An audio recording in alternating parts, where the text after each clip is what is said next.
Yellow. It's Dr. Linda Martin and the safety struggle, and you guys are not going to believe what I'm bringing to you today, and I'm just going to start it right off here. Hello Mikel Bowman. Hello Nate Braymen, my brothers from another mother.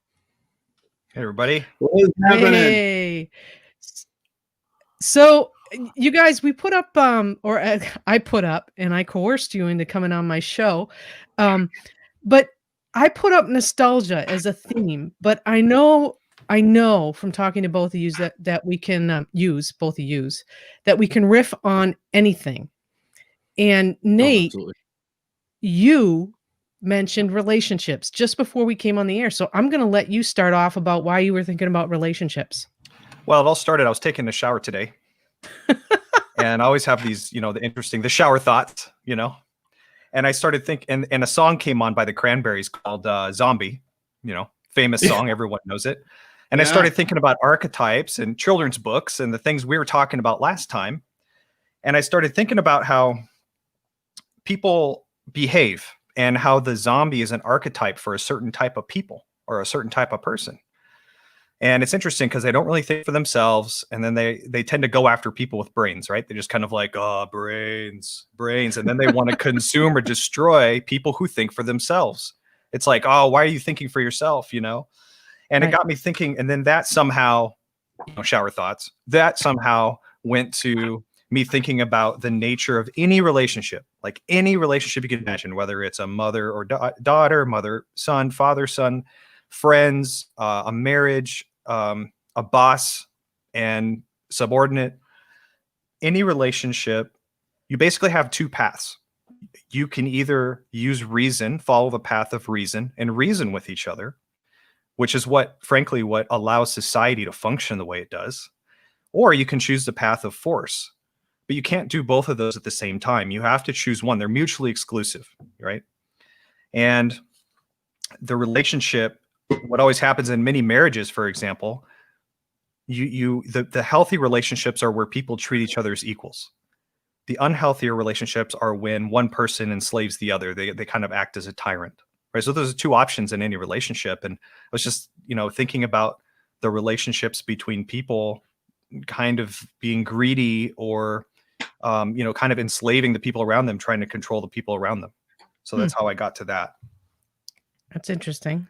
I think one of the interesting points of that in counseling married couples for several years is typically when you get to the heartbeat of that quintessential hierarchical, as you put it, as enslaver, whether that be at work or at home, what we typically find is it's all fear driven.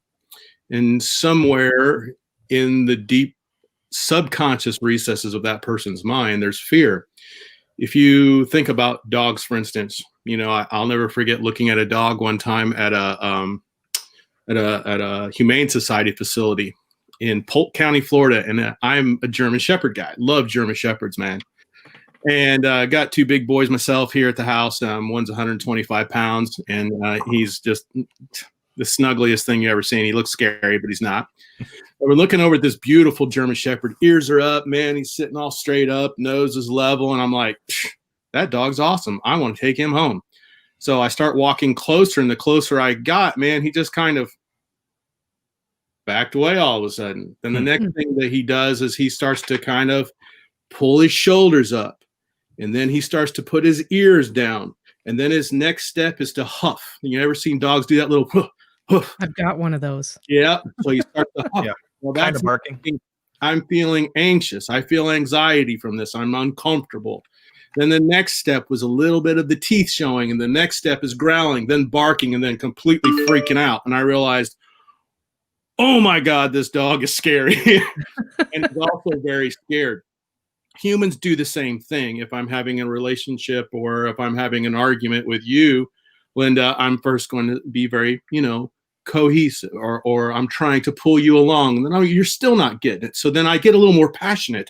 I get a little bigger, and it's just like that dog progressing. Well, you're still not getting it. And now I'm yelling at you, and you're still not getting it. So now I have to show my teeth and threaten. Then you're still not getting it. And so we are afraid and we are just a complex animal, really. And I think we give humans way too much credit, and we don't look at the animalistic side of ourselves, and we don't look within ourselves enough to really go, why am I afraid? What am I afraid of losing? Yeah. And so if I'm afraid of losing something, then I'm going to sway you. And if I can't control you, man, that can get very difficult at times. So when you start thinking for yourself, brother, oh, well, hold on, I can't do that. Why are you? And that makes me afraid now. Yeah. Yeah. Yeah. So, interestingly enough, what came to mind when Nathan, when you said, you either reason with people, right? Or you get into this headbutting, right? Um, I have my kids in Montessori school, right? And so I can actually, for the most part, I'm not going to say always, but I can reason with my kids because that's what they're taught in school is how to reason and how to think and how to use their brains, right, and not their brawn. And but I also think that there are some people in this world that there is no reasoning, right? Um, and that's just my opinion. I'm not saying that that is right or wrong. It's just I feel like you can't reason with some people, and you know, is that a lack of brains? Well, Is that a lack? Is that being scared of, like you said, Michael, being scared of what this person is bringing their way, or what is it?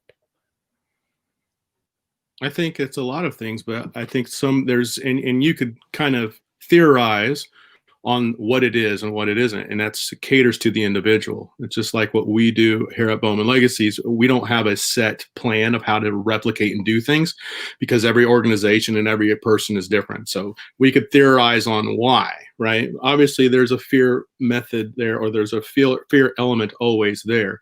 And then sometimes people aren't capable for all kinds of reasons, and sometimes they just choose not to. Mm. Because of either fear or selfishness. They want what they want, and they're going to get it hook or by crook. And if they can't get it from you, then they'll get it from someplace else. Yeah. And so to theorize or reason the whys, well, that's infinite, right? And we could theorize about that, but the heartbeat of it is always the fear of loss, fear of losing something, and insecurity is at the very heartbeat of that. When we look at our country right now, Republican, Democrat, right? Yeah. We're split right down the middle. And I heard an old man once say, he said, the left wing and the right wing is attached to the same bird. And yeah, I thought, well, that's pretty good. But the ideology of that I need to somehow have a stance and then hate you for yours is the most asinine, ridiculous idea. And it is void of logic. It's void of understanding. And it has this mob mentality to it that's pretty scary. And you can see that in the workplace a lot of the times as well. Yeah. You know, if you don't drink the Kool-Aid of whatever it is we're doing, if I cut you and you don't bleed our colors, if you don't ride the brand, if you're not a savage, you know, if you're not in here working on Sundays and you've forgotten about your kids, then guess what? We can't utilize you. And it's just, it's a mob fear mentality. Corporate terrorism is what I call that. Oh yeah. I'm stealing from you. I hope you can have it. You can have it. Well, I like your point about fear because one of my favorite quotes is from Deming. Deming is one of the most quotable, amazing people ever, I think, as far as the workplace goes. And he has a quote that says, "Where there is fear, there are incorrect figures." And especially being in the safety realm, and this applies to any realm, but especially in the safety realm, that's my worst fear, is having incorrect figures. Because if you don't have data, if you don't know what's going on, if you don't know what the problems are, how can you fix them? Yeah. So if you have a problem in the workplace, like an unsafe condition, whether it's a frayed wire or who knows, or a potential, that's a death waiting to happen. Mm. And you need to know about that. And so if you have your goals set on the incident rate, that is a huge red flag for instilling fear in reporting.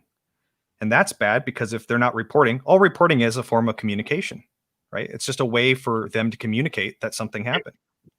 And it's culture corrupt as well, because you have a set, like, I'm willing for so many people to die, or I'm willing for so many people to get hurt and our EMR to suffer in such a way.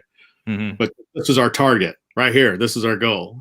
Yeah, it's just crazy. And the other crazy thing is people aren't stupid. People know that injuries are bad. And what I've noticed is some executives will say, well, we have our incident rate set, our goal set on a certain incident rate, but we need to do better. So we're just going to set it at 0, right? So that what they're doing is they're feeling like, oh, it's not working. We need to be more aggressive. So they're more aggressive doing the wrong thing. It's not out for you. Yeah. Fill your people with anxiety and fear, and then Exactly. all of a sudden what happens, your incident rate goes up. Yeah. Yeah. Or your number of severe cases you can't hide goes up. Yeah. And your incident rate keeps going down because no one's reporting. So take that back to the relationship aspect that you mentioned to begin with, right? If you're so I'm going to tie it in, brothers with beards. If your incident, if you're looking for 0, right?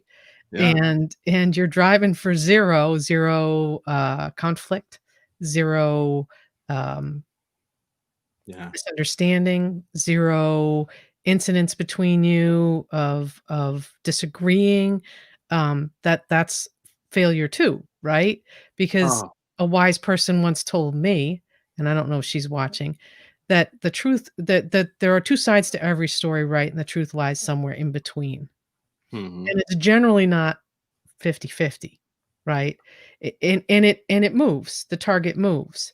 And so if you're not willing to admit that you're partially wrong part of the time or partially wrong all of the time, then there will be no peace in that center. Well, that's a form of possession. It's called ideological possession. It's where you believe your idea is right and you don't consider that you might not have the whole story, or you might not be at the peak of knowledge and understanding. Once you believe that you know the truth and the only objective truth, if you believe that, which is, it's not wise to believe that, by the way, there's always more to learn. You never know everything. But if you believe that you're at the peak and there's nothing more to learn, then you become possessed by this idea. And that's one of the many whys, as Michael pointed out. That's one of the many whys where somebody won't be willing to reason. Well, and how much worse are you going to make that situation? Or how much better by me telling you, well, guess what? If you don't do this, I'm going to do this. And if you don't, I told my wife a long time ago, I was like, I realized that I need to stop thinking that you're supposed to make me happy. That you have this certain set, okay, as my wife, and we've been married for 23 years. We've had our ups and we've had our downs and we've had our, evens out. But I realized it was not her job to make me happy. It was not her job, because then the more I was unhappy, the more I blamed it on her. And I put all this weight on her shoulders. And we do the same thing in the workplace. We do the same thing in relationships. As we mismanage our people, we sit there and we give them these list of rules. Now, at the same time, I'm big on accountability. I understand, look, if you hire a guy to, be a dump truck driver and he's a zebra handler, well, maybe you picked the wrong guy for the job and he's got to go. I don't know. Right. So there's still reason to that. But for you to sit there and harp and harp and harp and harp causes an huge amount of issues and problems. And I was in California at a time at a site where the management of the actual people who had the site were horrible. This man was a tyrant. He was awful. And everybody was on pins and needles all the time. And we were being threatened to get kicked out. I got sent there and I stayed there for 2 weeks, went to work for 2 weeks on 2 shifts.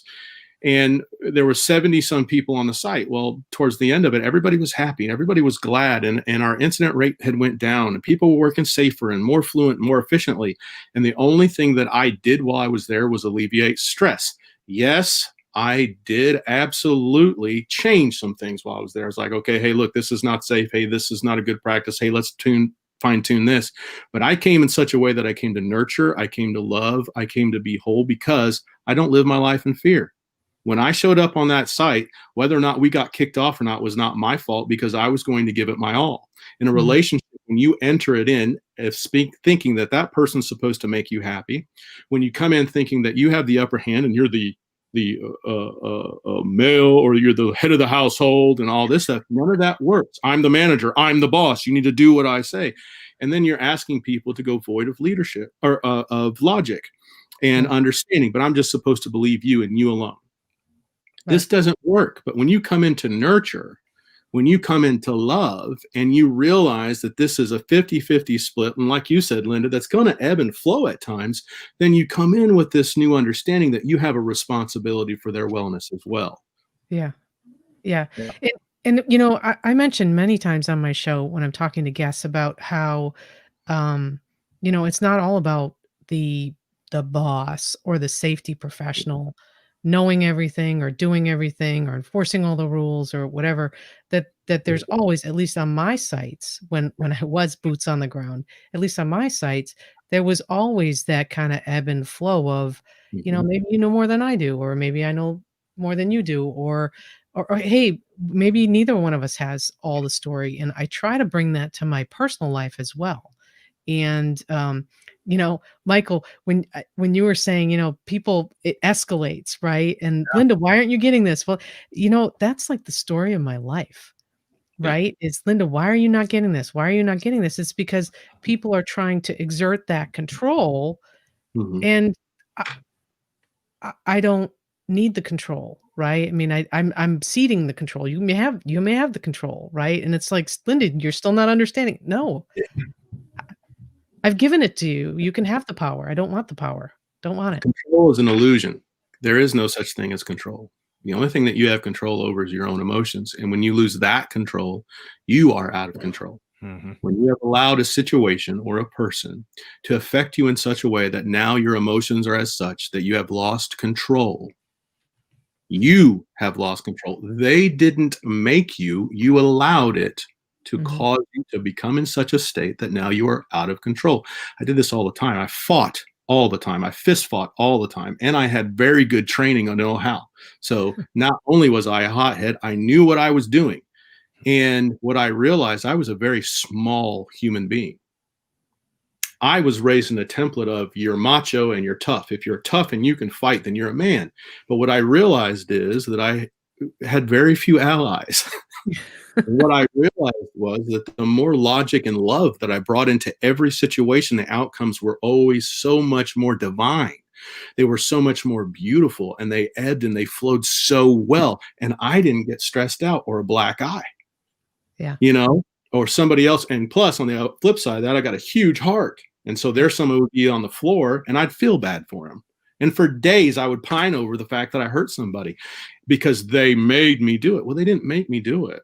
And Mhm. when we are managing people, whether that's at home or whether that's at the workplace, what we have to understand is we have to approach it understanding that what we are doing is huge.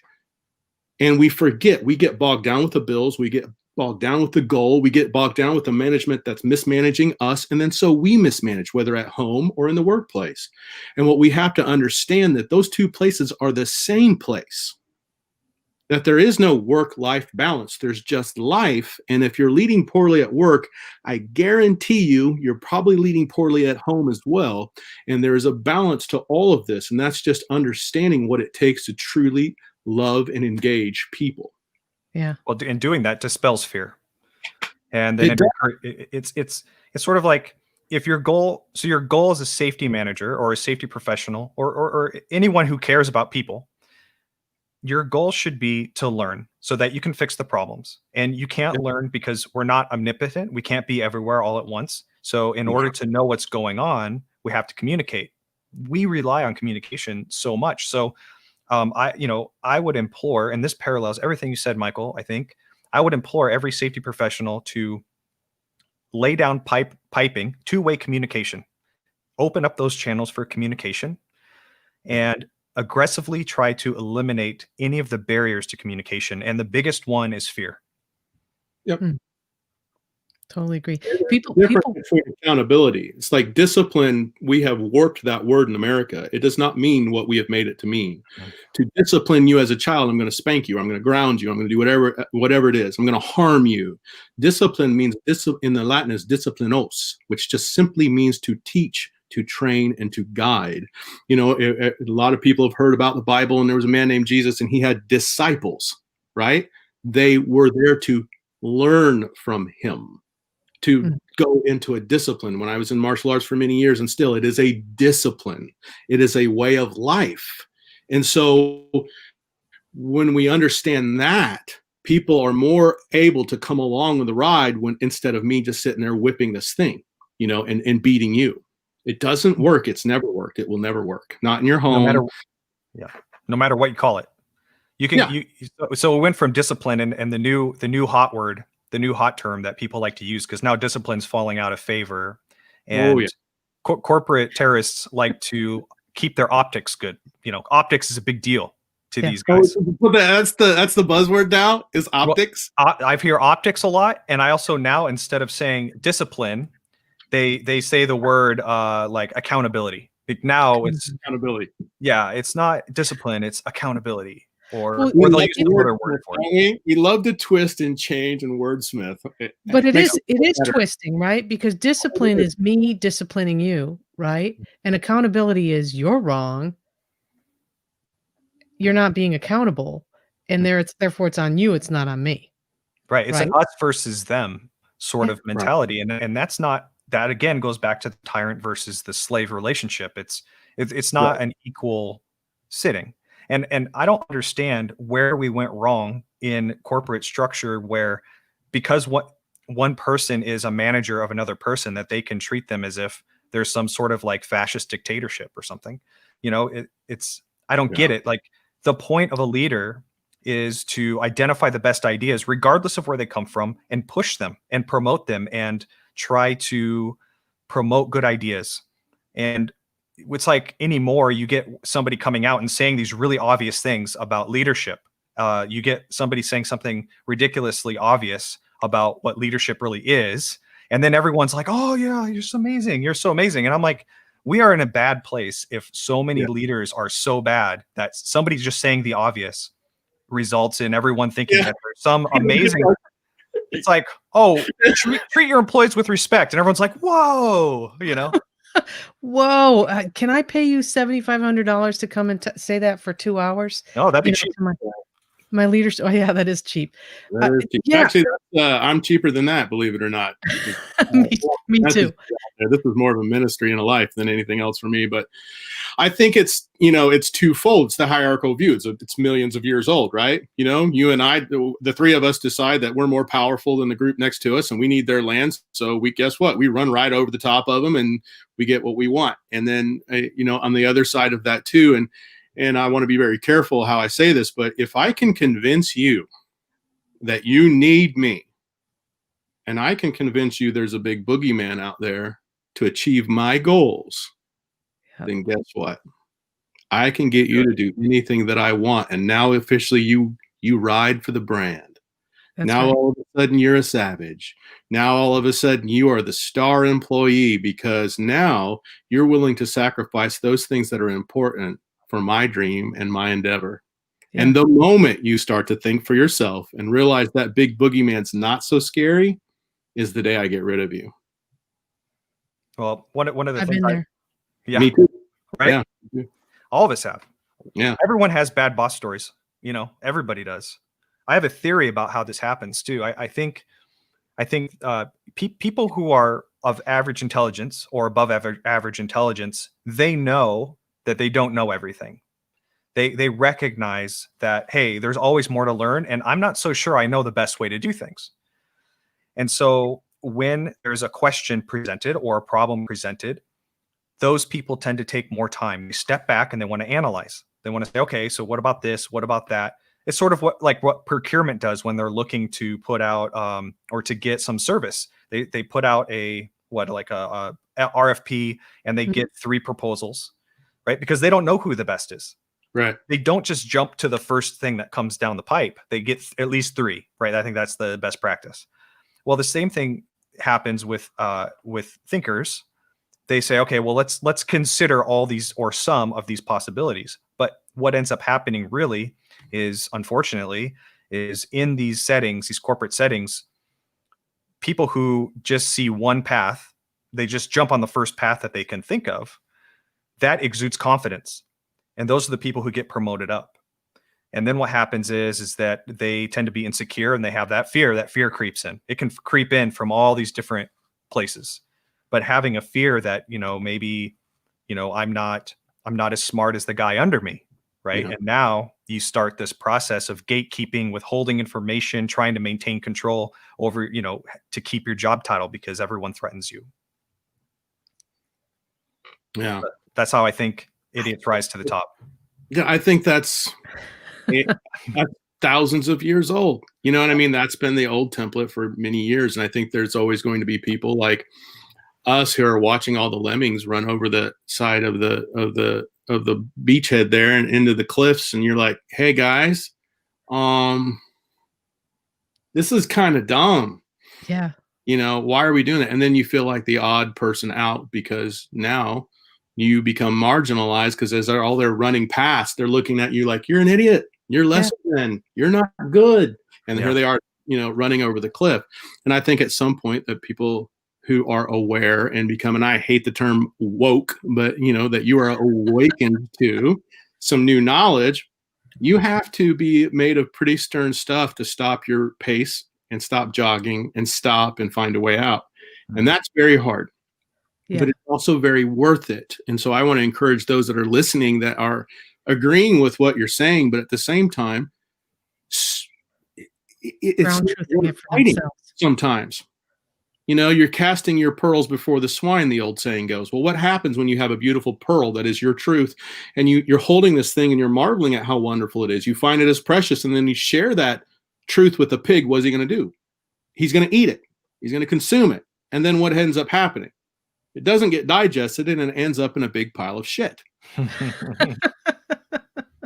And there your beautiful pearl that you've spent trying to share with this person ends up in a big pile of shit. I left an organization because I realized that their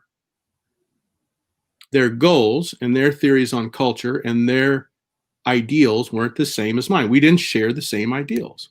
Yeah. And so when I was asked to leave that organization, I already had an exit strategy. Yeah. I knew there was a reason I invited the two of you on this show, like the wisdom droppings, if you will, are priceless. People pay for this shit. Our droppings are full of pearls like that. People pay for this shit. Yeah. Well, because we've been pigs too, though, and that's the thing. Yeah. I am never going to sit here, brother, and go, I am the authority. I'm just not that guy. I am someone who wants to help. I am somebody who wants to shine a light on things, and I'm not the one who's just going to continue to complain, but I'm going to continue to highlight and give answers to and try to help those. And there was an old saying we used to have in what we called in the world. So when I was in the world, as we used to say, I had my buddies and I would say, oh, well, some won't. Oh, well, who's next? And so that's where I am now, is collecting as many thought-provoking people to understand that the lemmings are definitely, especially in our nation right now, they're all just running over the cliff. Mm-hmm. And there's those both sides, left and right, running over the cliff, right? And there's so many of us in the middle that need a safe place. And I want to build that safe haven around the world. I want to do it.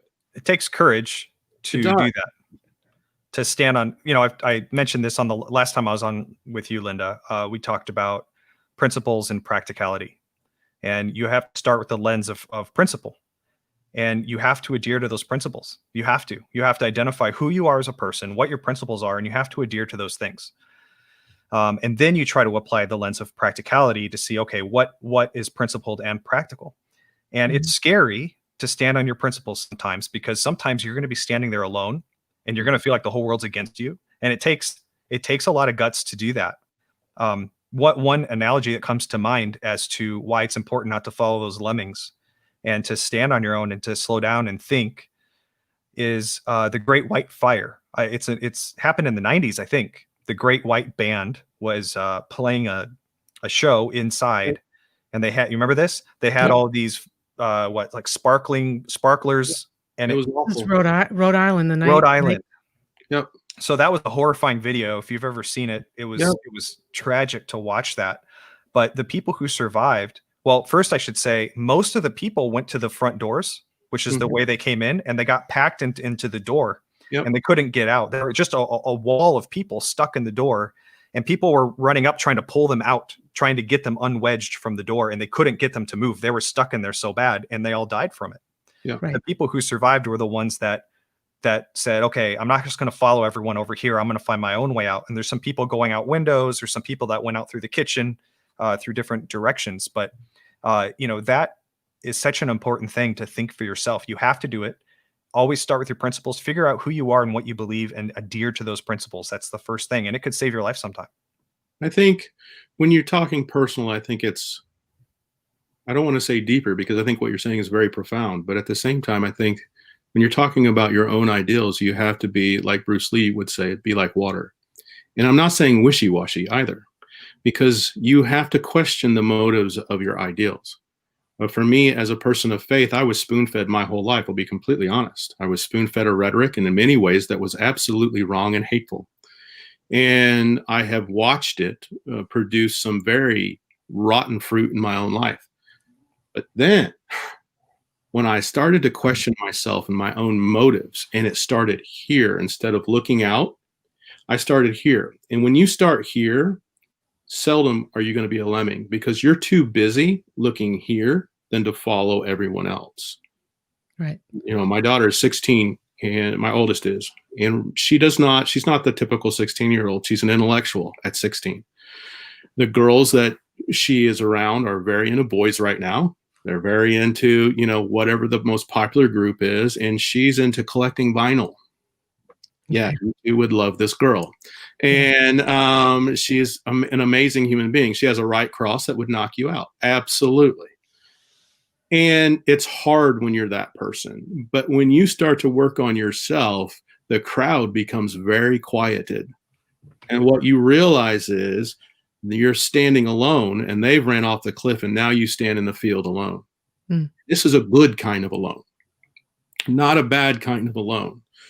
And that mob mentality that killed so many people during that situation, which was horrible, was mass panic and fear that something was going to be taken from them. And how many of those people that did survive weren't so worried about themselves, but were worried about others and the well-being of others, and willing to look at logic first before they panicked and ran. That's a good point. Before we got on the show, Michael, because I'm sure people are like thinking, what the heck are these safety people? I thought this was going to be nostalgia. This is the safety struggle. What the heck's going on? And I just want to jump back to before we got on the show. We talked briefly about, why, first of all, why are we talking about stuff that doesn't seem like it's safety, although we've kind of wound it into safety. The first thing that came up was, we talk about these things because communication and how we think and how we feel and what we listen to is all applicable to our work and how we do it, and how we are as safety professionals, etc. But the other thing is that what I'm finding, and this is what I'm looking for in the two of you as I start proposing to you all and having you be my brothers, is that some of these thoughts that we're trying to put out there they are meant to help to drown out some of the negativity that not only goes on in the profession, right, but on LinkedIn, between people, between right and left, between all these things. And me and Michael, I love that analogy of like some of us sitting in the middle are just like, what is going on here? Yeah. Like why can't we all just get along, right? And so I'll say, people assume when they look at me or they hear about my life that I am a certain way, that I sit way left, right? Right. Sure. I don't sit way left. Neither do I sit way right. Right. But what I've found in you all is that we can thread the needle between our lives, right, left, middle, half center, whatever, and we get along just fine. We have several commonalities. Nate and I have been texting back and forth, and you and I text back and forth, and these are like a pastor, a geologist, and a redbeard go into a bar, right? Yeah. And they have a good time. Yeah. What the heck, right? And so I mean, I guess I just wanted to tie back to the people who are listening who think that this is just a safety show. I mean, this is about like real life. This is about like how we get along and how we deal with each other, so that we can understand. Right. But I think that safety requires two key things. One thing is understanding humans, the nature of humans, and being able to communicate effectively. Those are the two most important things in safety. You know, I mean, say what is a safety incident? It's really just a certain type of error. It's something that goes wrong, and you know we make errors all the time. Have you ever typed a paper on the computer and had a typo, and then you had to hit delete, or on your phone? You ever make errors when you're? Of course, we do it all the time, and then autocorrect comes in and messes up your word, and you're like, "No, I'm not saying ducking. No one says ducking." You know. Come on, I know, right? And everyone makes errors. Like we need to accept this. There's a whole idea that we can achieve perfection and safety, and it's doomed from the start. We need to understand how humans are. Humans are fallible, but safety is a subset of errors. It's the errors that hurt people. Yeah. And if we understand how to reduce all errors, we can also reduce those errors that hurt people. It's the same principles. And so, you know, again, to rag on zero, it's doomed from the start because it's a focus on failure. We're saying, oh, just don't mess up, right? That's not intuitive. Hey, don't report messing up. Yeah, exactly. Well, yeah, that's what it turns into. Yeah. But it kind of, I have an analogy about going to the bar, which a lot of people can relate to. When you have a drink and your beer is almost empty, you say to the waitress, remove the negative space for my cup, right? That's what we say. Remove this negative stuff. No, nobody says that. That's counterintuitive. You say fill her up, right? So in safety, why are we focusing on failure as opposed to focusing on successes? What are the valued behaviors? What are the things that we want employees to do in order to end up downstream with more positive outcomes? We can focus on those successes. You can eliminate the fear. You can get people talking to one another. And in fact, they'll tell you too much. They'll start telling you everything. You'll get thousands of reports, but that's good. Right. Just be prepared for it. It'll come in like a flood, but it's a good thing. Once they're on fire for it, and they're going to report stuff that wasn't an incident or a near miss or anything, but the fact that they are, once they get addicted to knowing that you care. And I'm going to try to answer your question there about why. And I want to encourage any safety professional that is listening to really take this to heart, because it is up to you to do the things that Redbeard's talking about right now. Nathan talks about these things. Yes, you must engage with your people. You must get them going, get them reporting, get them thinking about safety, encourage them and all that. But when an organization is running as hot and heavy as Western culture organizations are in this economy, they are constantly feeding a monster. How many safety professionals have you talked to that are one person for 300-400? That's ridiculous. But do you have a safety committee? No, they won't let me have one. Well, they slow down production so that you can do toolbox talks or that you can do training. No, they won't stop production. And so while they feed the monster, and we're back to greed and fear, they're so fearful that they're not going to be able to make money that they'll push their staff, they'll push their organization so up against, pushing the envelope so much that the only thing that does slow them down is, unfortunately, when OSHA or MSHA or another committee walks through the door or gives them a citation, or heaven forbid someone dies. And then all of a sudden they look at the safety person and going, what's the deal? Why aren't you doing your job? Yeah. Yep. And it's the job of the safety person to fill that gap and fight hard. And this is where it's hard for safety people, because your job's on the line, and feeding you and feeding your family is on the line. And sometimes that gray area comes out in the either, where you're like, oh crap, man, if I don't lay down on this one, I'm done. Yeah. And that's hard, because no matter how long we're going to have safety professionals, no matter how big MSHA gets or OSHA gets, there is always going to be that business leader that is feeding the monster, and all he truly or she truly cares about is the bottom line, what they look like on Instagram, on LinkedIn, what they look like and not what they actually are. And in reality, they're a whitewashed tomb, and they're dying from the inside. They look great on the outside, but their SOPs suck. The way that they approach safety sucks, and their employees will always be disenfranchised and disgruntled. Mm-hmm.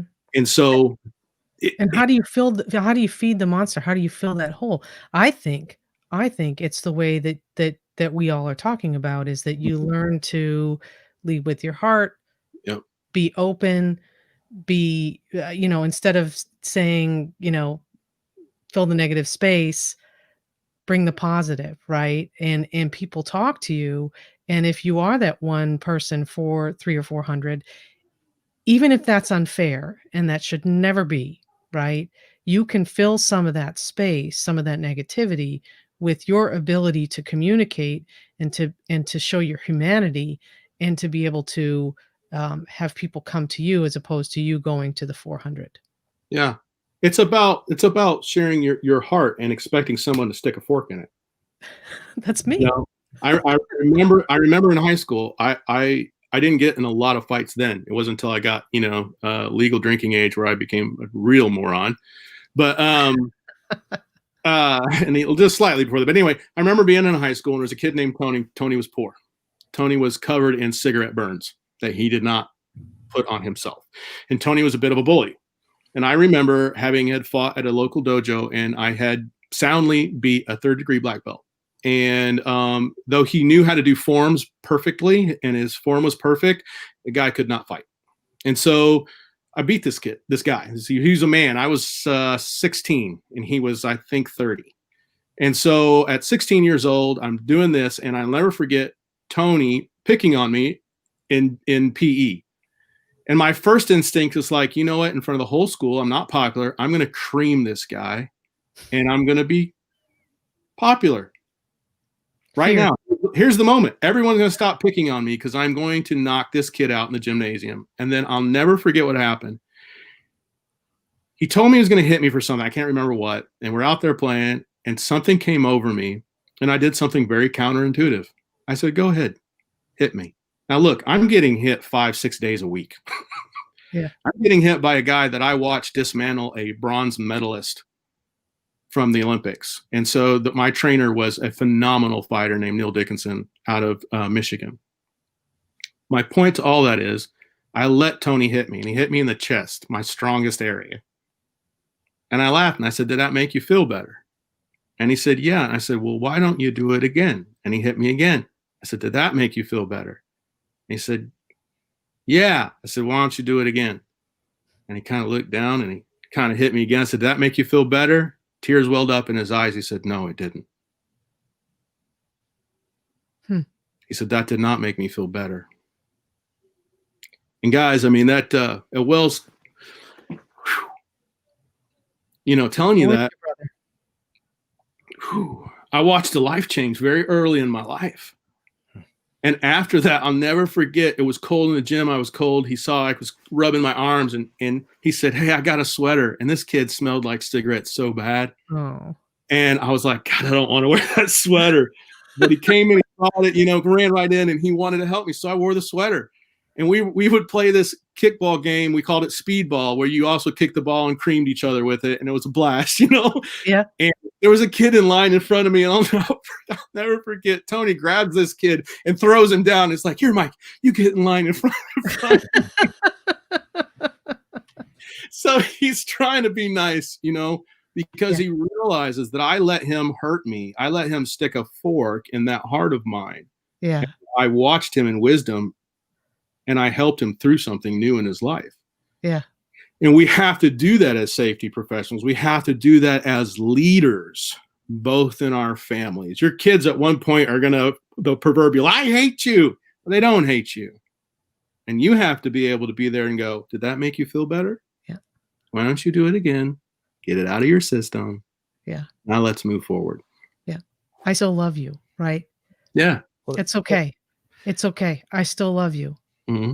And I mean, did you make a mistake in the workplace? Right. I still care about you. Yeah. Right. I'm not going to discipline you. Yeah. Right. I'm not going to hold you accountable. Yeah. I broke Tony's arms and legs in that moment. I had the training and the capability in that moment to break his arms and legs. But instead, I chose to nurture him and allow him to grow and move forward. And that's where we've got to get to in the workplace. That's where we've got to get to at home.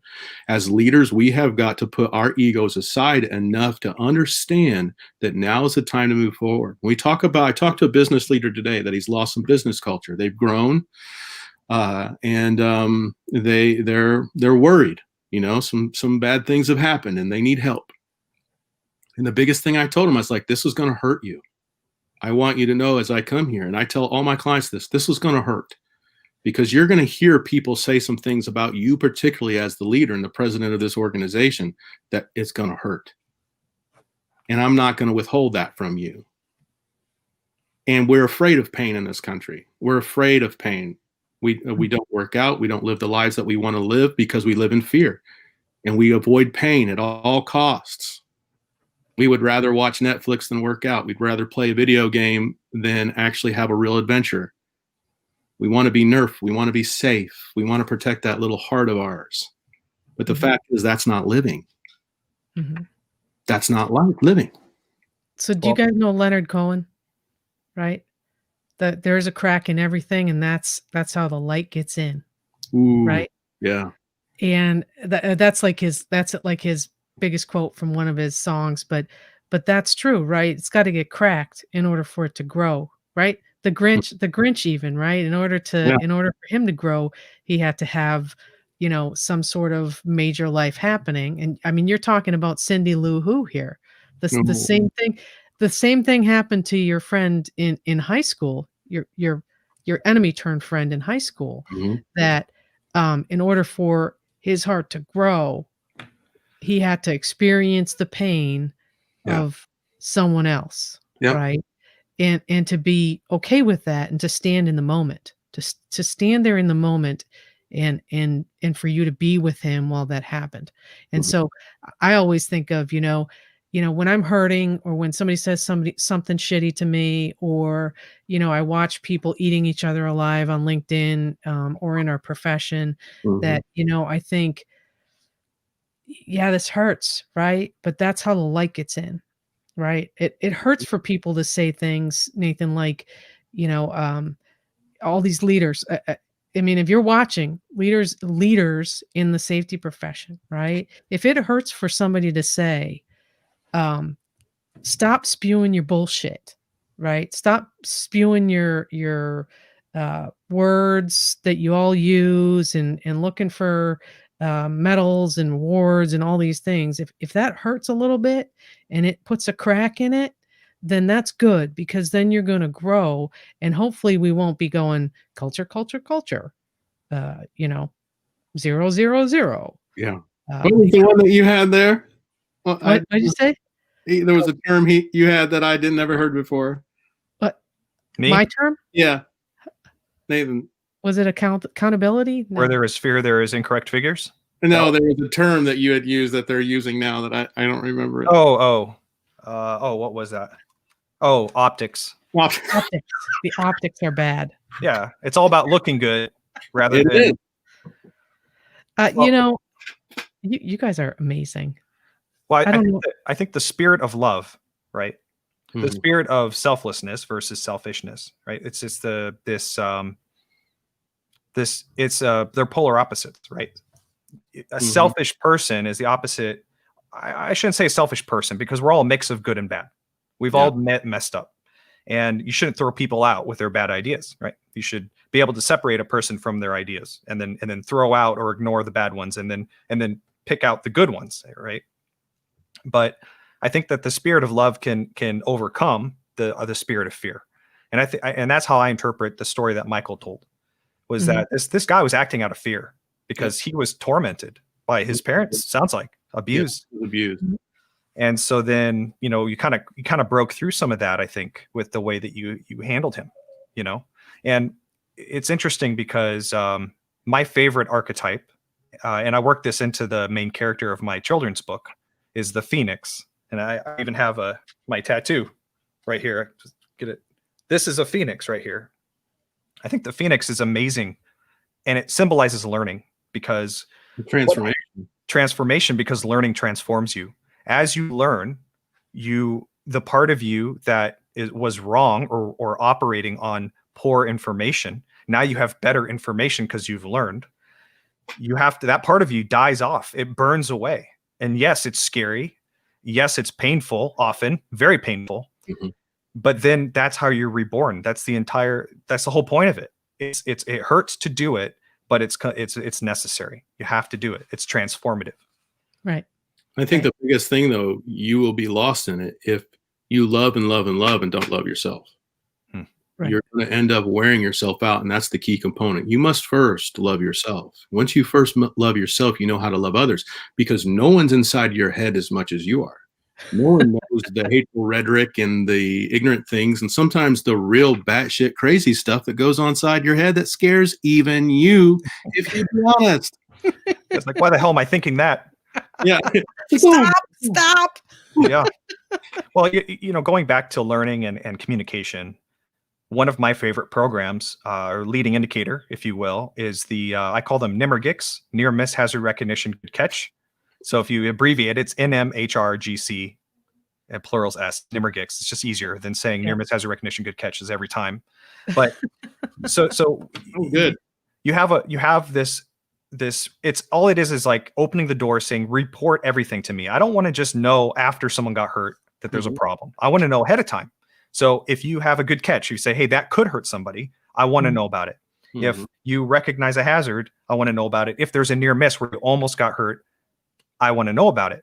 And when I remember proposing this to a committee, our leading indicator committee, a number of years ago, and a great guy by the name of Tom, I'm not going to say his last name, but a good friend of mine, really good guy, good principled, good guy. He said to me, and I said, well, with this program, we need to give immunity. Anybody who reports, we can't go punish them. We can't hold them accountable. Okay, we can't instill fear or sow fear in the program because it'll ruin it. That's the whole point.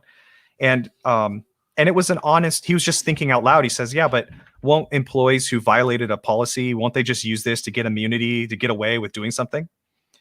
And I said to him, well, what's more important to you? To punish, to go get vengeance on this guy who broke one of our sacred cows? Or is it more important to prevent somebody from getting hurt or killed in the future? What's more important, vengeance and fear, or actually helping and preventing somebody out of the spirit of love, And what's more important as a safety person? And I would say if anybody is more concerned or preoccupied with punishing people for violating policies, then maybe they should leave safety and go to HR. They probably fit better in over there. Safety, the principle. You're gonna make a lot of HR people mad. Hey, you know what? I love HR people. I get so many questions that is recordable. HR people are great. I'm always here for you. But I'm just saying, you typically people fear you, and for good reason, I think. But safety people should not be focused on trying to punish people for breaking policies, blah, blah, blah, whatever. We should be focused on preventing people from getting hurt. The best way we can do that is through communication and learning. I agree with that, but I'll go back to the accountability too. At some point, the same guy's doing the same thing over and over and over again. There has to be a reason. It's all about balance. Right. And we don't see the balance right now. I worked at a mine site on and I'm going to really pinpoint this, north of Paducah. And the safety person there, she actually, the guy who ran it before, it was a South African fellow that was very passionate about what he was doing, and I've never seen anyone yell and scream at someone so much in my whole life. And they end up firing the guy, and the person that took over was just as awful.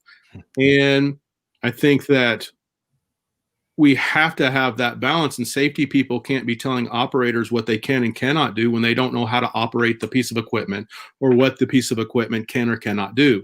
Safety is bigger than you enforcing the rules. There's if you will, and it sounds so cliche, but there is a zen to safety. And that is wherever you go and adapt to, you know what it takes to do the job, when, how, and how long, and what's the best and most efficient way. These are the masteries of self and safety. And if you're able to do that, then you can hold people accountable because you understand. So it's different if someone just screws up and it was a freak thing. Okay. Someone gets hurt. I have a friend of mine who witnessed a fatality in a logging company here in the state that I'm from. I don't want to divulge too much with that one because it's pretty sensitive. But the sled was engaged and a large log came down on another sled and a man was underneath it and it crushed his head. No one was written up in that moment. No one was written up after it. And my friend had to clean stuff up. And though people at the same time were held accountable, right? They went through, they figured out what went wrong, and that accountability wasn't necessarily a write-up or a firing. They had to manage it. It's like taking that, I love Jocko Willink and Leif Baden's extreme ownership.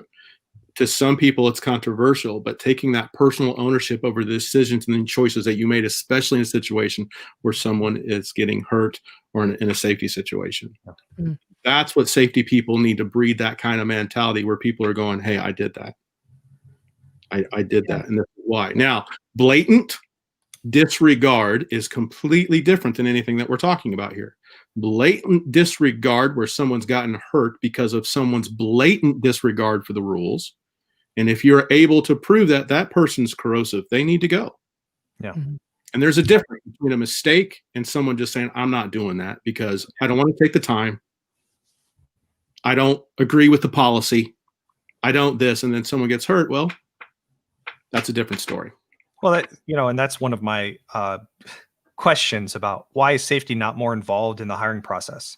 I mean, this should be something. Why would you be hiring people who just don't give a shit? Right. Like that should be part of the vetting process. And obviously that's not gonna, I think the vast majority of people do care about people and don't want to see anyone get hurt. I think most people would feel really bad. They would hold themselves, right? They'd have that sort of that accountability for themselves. Like we had one situation where there was an apprentice with a journeyman. And what ended up happening was the apprentice wasn't latched in to the bucket. They're in a bucket. And the apprentice got a hold of a live power cable, couldn't let go. Yeah. And he, you can't touch somebody that's in the circuit that the electricity is running through them. And they're in the same bucket. They're in the same bucket. And so in order to get him off the wire, he moved the bucket away. Mm-hmm. But because he wasn't tied in, he held onto the wire and it pulled him out of the bucket and then he fell. So it's awful. So the journeyman, imagine putting yourself in his shoes and feeling like guilty that this bad, terrible thing happened to to the person who was apprenticing under you. That person, you could not do anything to them to make them feel any worse than they've already done to themselves. Yes. Right? Those are the type of people with a conscience, the people that hold themselves accountable for what they're doing. Those are the type of people that I would want to have working with me, or the people that actually have that give a damn and wouldn't just be willfully disregarding other people's safety. So I think those egregious violations are rare. I was going to ask that same question. What happened to the journeyman? Because I have a similar story. I actually don't know. Okay. I'm not sure. So a company that I work for was involved in a fatality, involved peripherally. And the person who was in the chain of reactions that caused the fatality, who wasn't the direct cause, ended up blaming himself for everything. And although that's a good quality, right, that they want to own a mistake, they want to own, it's important to see that sometimes people own too much.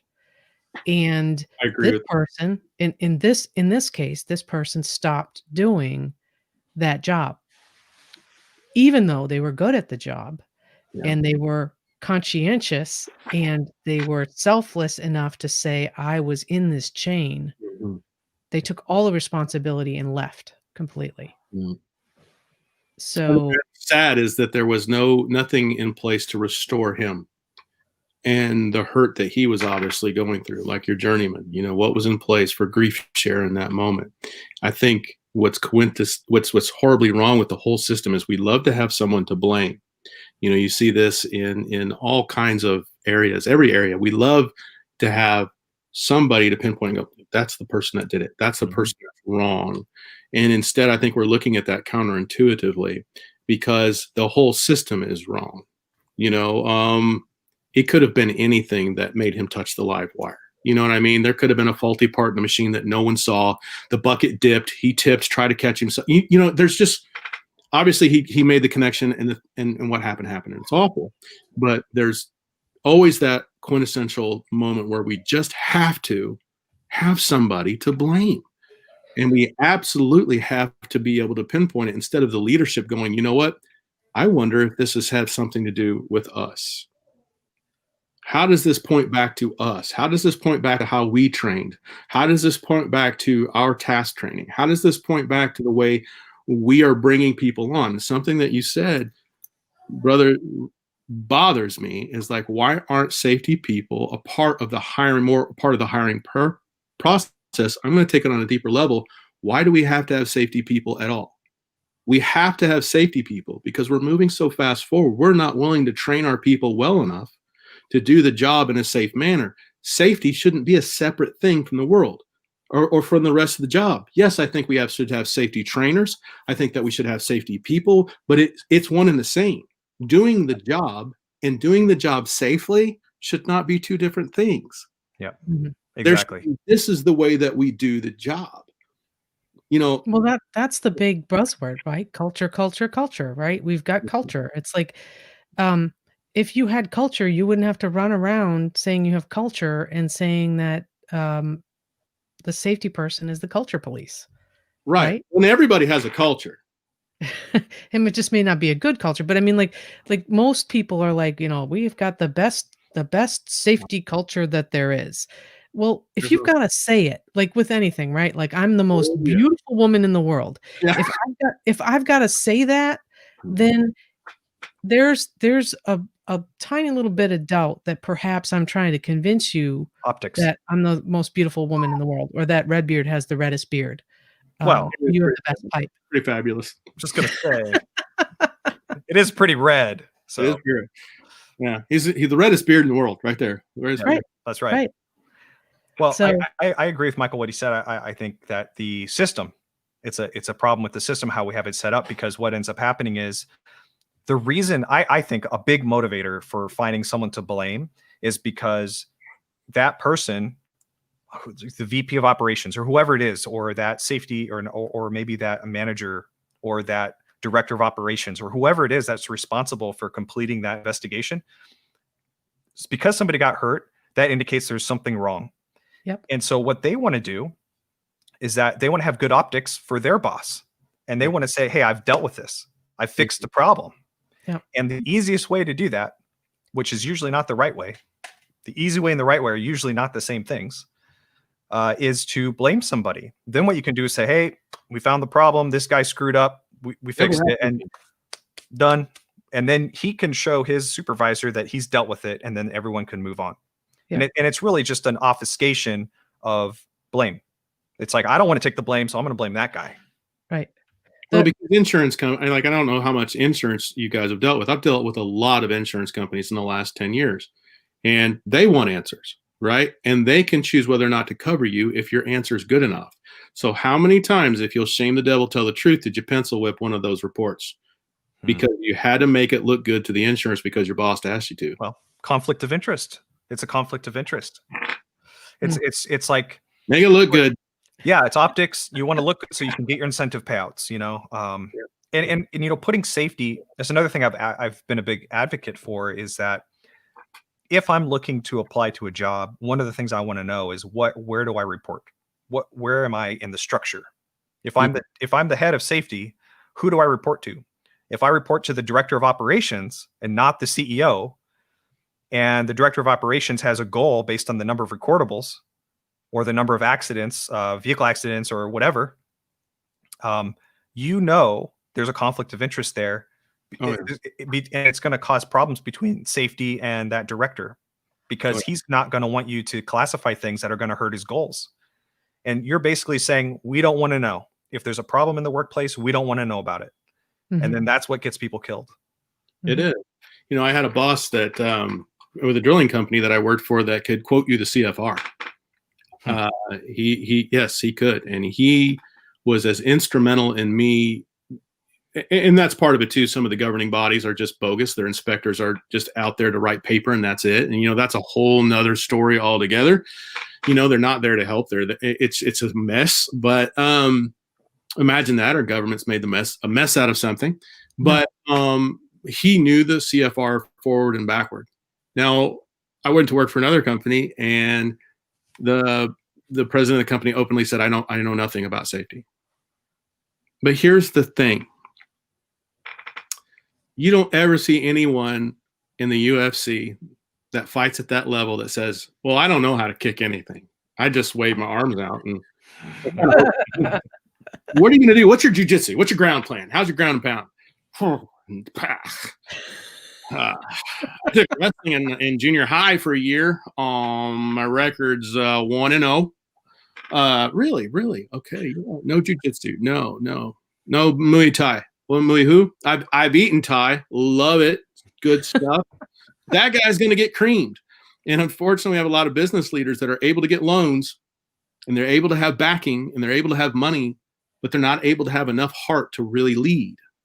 A good leader knows what the person in the bottom, I hate saying that, but let's just say the background, the less seen part of his organization. Front line. I like front line. There you go. I love that. The front line of his company goes through. He knows what that person feels, the hours they work, and what their job entails.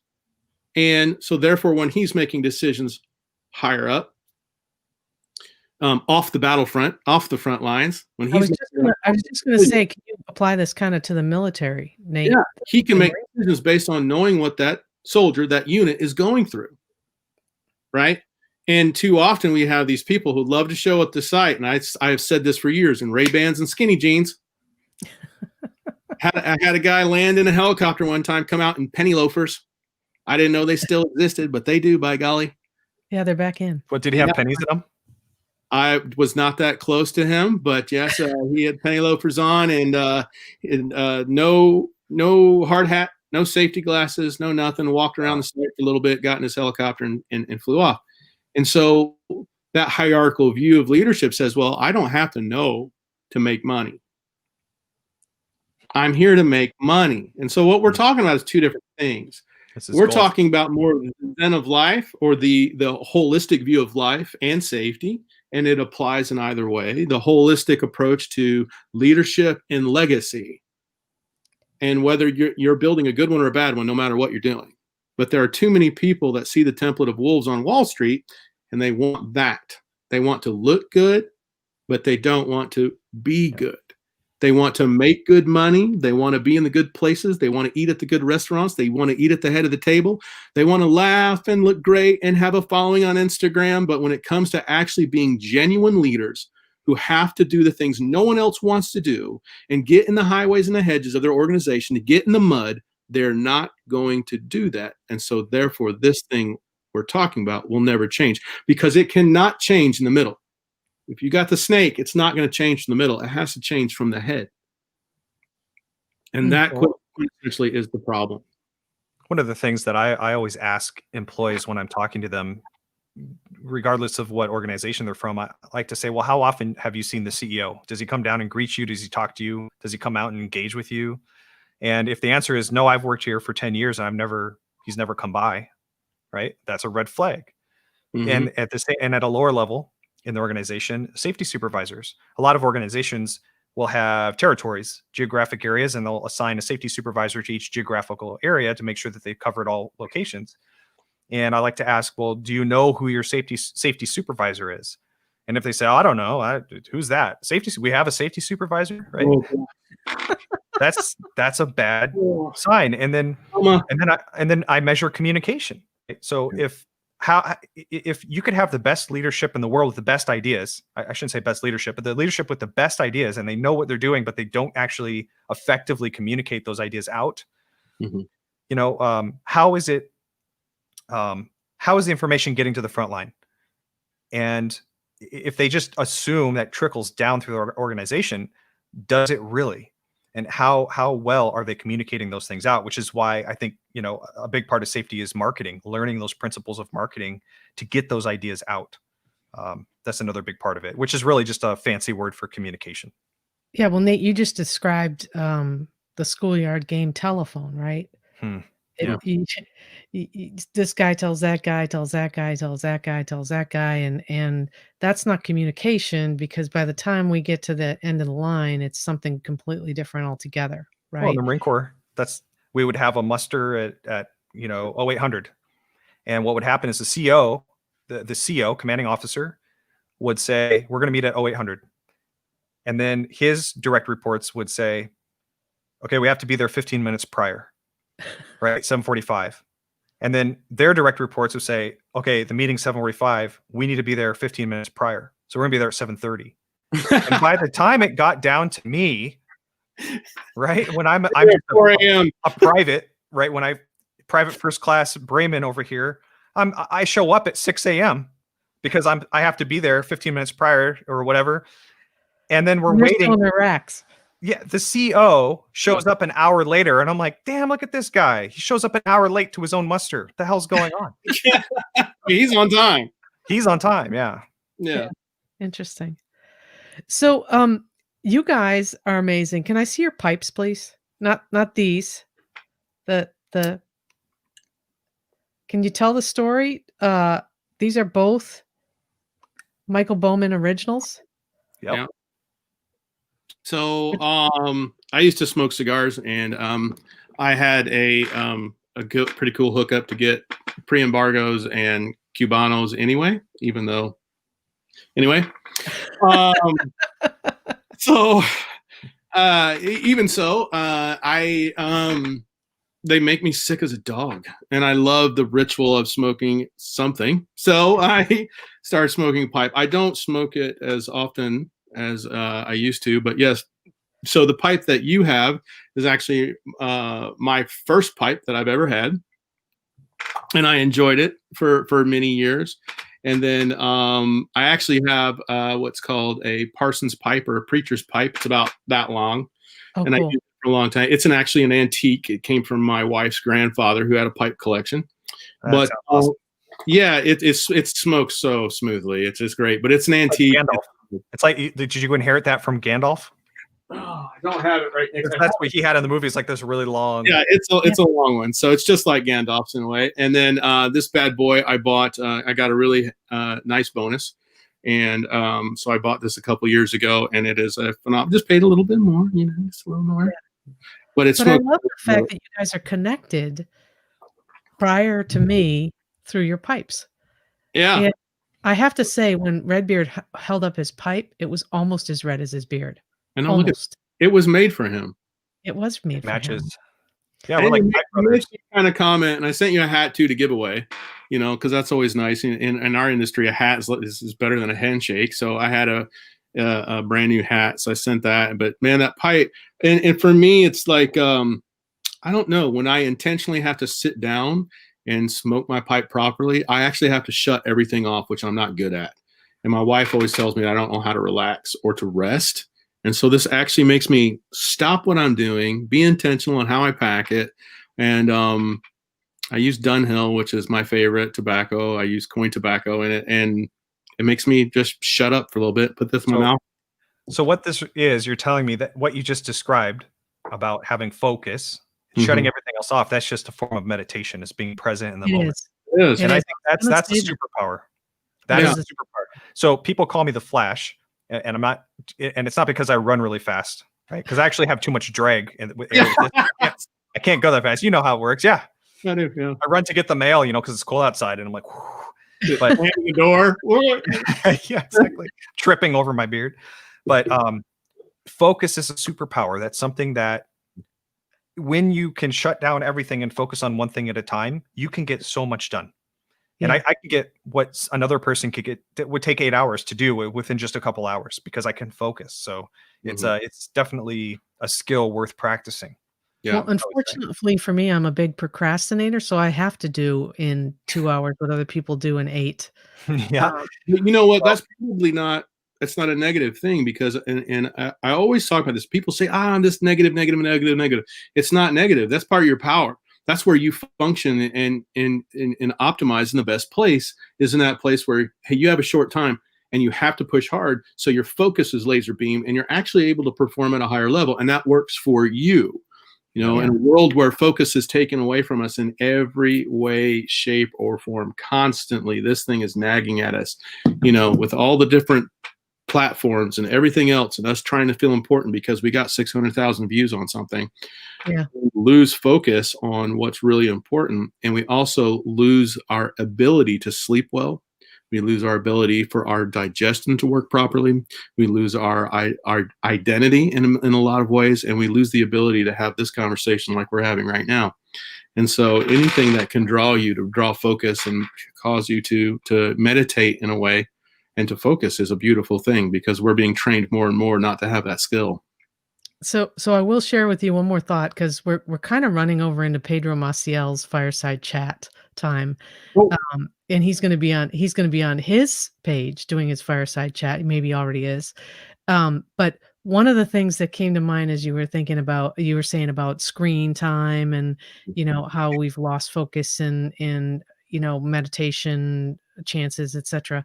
I was sitting in the living room the other night and nothing, except for the Christmas tree.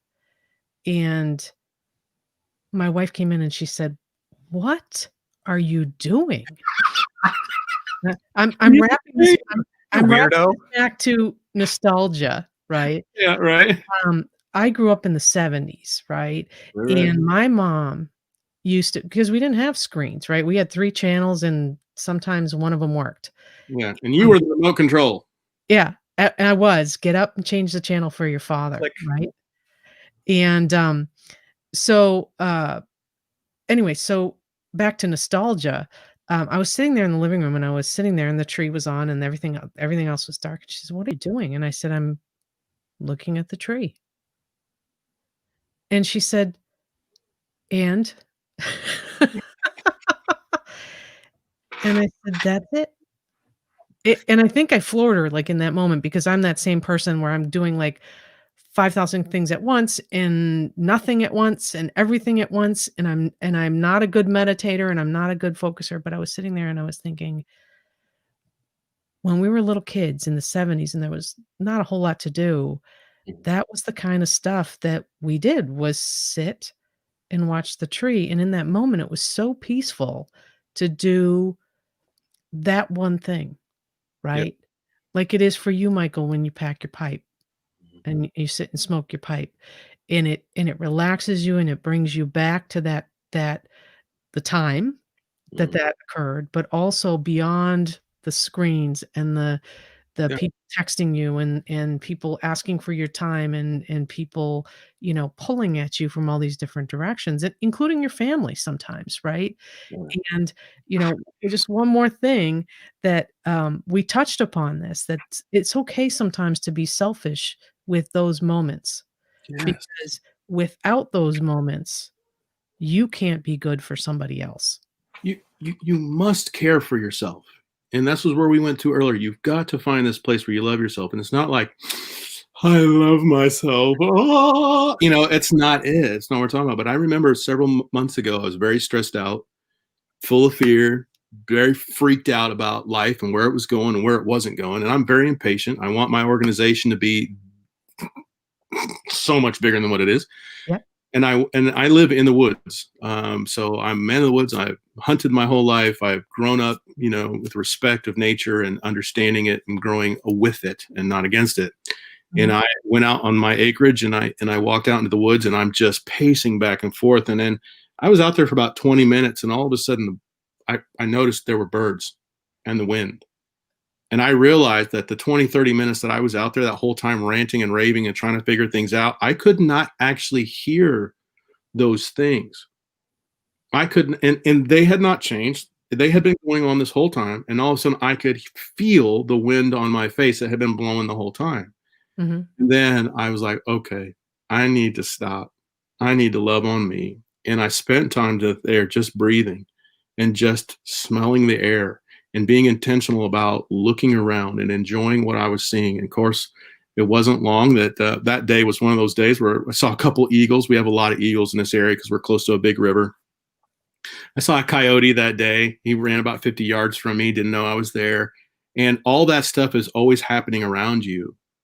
But you forget, we tie that back into safety. When you're so stressed out from the meeting and getting yelled at, or your wife at home, or your husband at home, or the kids, the dog, traffic, and you get to work, you're someplace else. Before you start, and just stop, listen, hear things. Mm-hmm. Pay attention to what's going on around you and be intentional about centering yourself before you start work so you can make a safe environment for yourself and others. Yeah. Well, Totally just agree. my one quick thought I have to fit in on that. Everyone's heard the phrase, you are what you eat, right? And that just talks about one portal into your body, which is your mouth. And you take in, right? What you eat affects you, right? You could really hurt yourself if you're not guarding what you're doing there. But there are other portals into your body, and what you eat affects you physically, but what you see, what you hear affects your soul spiritually. It can affect you. And so my message, just to kind of cap that off, is to guard your portals. Be careful about what you take in. And if there's toxic people or maybe a toxic boss, right? Or a toxic environment at work, you really just got to take a hatchet to those relationships sometimes and protect yourself. Don't take in toxic crap. You got to take care of yourself. I totally agree. And you know what, Nate, I'm not laughing at you. I'm laughing with you. That just brought me the greatest joy. Guard your portals. And if I don't hear Mikel Bowman say that on some other program in the next week or so, I'm going to be so disappointed. He's going to, he's going to be like doing his straight man act, and he's going to be, preach it, brother. And he's going to say something like, and a wise man once said, guard your portals. And on that note, I just want to tell you guys that I love you, brothers. And if you liked this, if you liked us three getting together, I suggest we do it again. Love it. Absolutely. Maybe somehow on a regular basis, we can kind of figure it out, because I think there's more to be said. And my goal, and this is my goal for the safety struggle, but my goal as a person too, is to get out there and drown some of these people out. These negative people, these false leaders, these people that are all about themselves. And let's start bringing it back to what's really important, right? And there's your nostalgia. Boom. Yeah. Think about something that made you feel good as a kid, like your Christmas tree, whatever it was. Go back to that place. Simpler times, right? Yeah, simpler times. So, Michael, how do people get a hold of Mikel Bowman? It is easy. You can find me Mikel Bowman on LinkedIn. That's the best place to reach me. That's where I engage the most. On YouTube, I have a little over 70 some videos there. That's Legacy Builder 2121. On Instagram, it's Mikel Bowman 243. Or you could do what I do and blow smoke signals into the sky with your pipe. Yep. And if you're lucky enough, eventually you get both these guys' cell phone numbers, which I have, and they're probably really sad that I have them. No.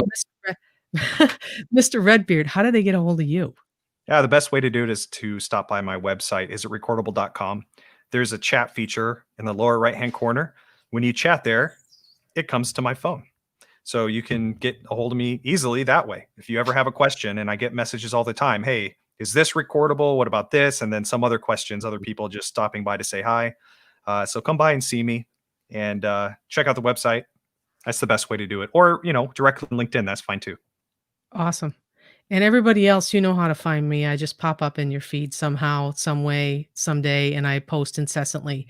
But Mikel Bowman, Nathan Braymen, namaste. You guys are amazing. Thank you for being a part of my life. And all the rest of you all out there in the Netherlands, thank you for listening. This has been a live stream of the safety struggle with Mikel Bowman of Bowman Legacies and Nathan Braymen of isitrecordable.com, aka Redbeard. I think if you put hashtag Redbeard somehow, it gets a hold of him too. So watch your feed, because we're going to do this again. Say goodbye, guys. Bye. See ya. Have a good night.